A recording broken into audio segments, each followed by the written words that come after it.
IPV assessment tools, domestic violence assessment tools.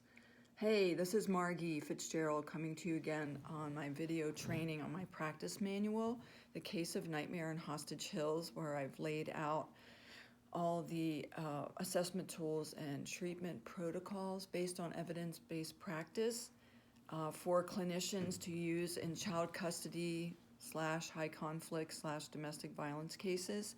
So when you see the term high conflict, it really is a domestic violence, narcissistic abuse case that is disguised as high conflict.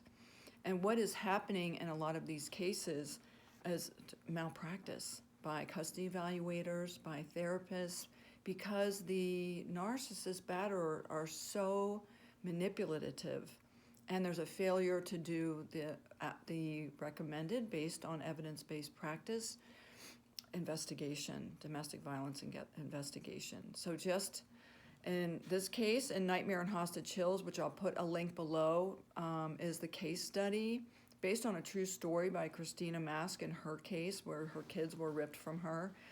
MMPIs were used, and they are contraindicated in domestic violence cases. What are recommended? There's a whole list that is available, and the most prominent ones for IPV, DV cases, and that's what these are. These are child custody cases. The kids are being ripped from loving mothers, and MMPIs are contraindicated.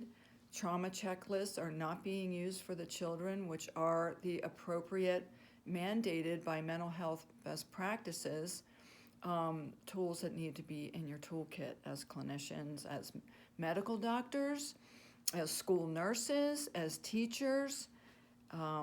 And so the most prominent ones that I will give you today are the Spousal Assault Risk Assessment Scale, SARA, the Domestic Violence Screening Inventory, the PCL-R, which is the Psychopathy Checklist -review, revised, the Domestic Violence Risk Assessment Guide, the Danger Assessment Scale, and these are all available online. I mean, it's not like they're just not incorporated into the training and grad programs for school counselors, social workers, psychologists, med school. They're not incorporated, which is why my goal, and I've been led to fill this gap of training of domestic violence, because the family court corruption we cannot control, but we can present accurate assessment of these cases using the domestic violence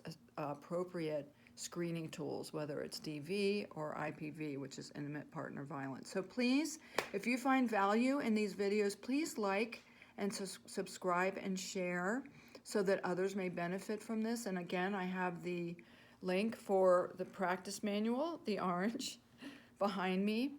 And I wrote it very simply so that it would be easy to access and easy to use for the protection of kids. Thank you, and I'll talk to you soon. Bye.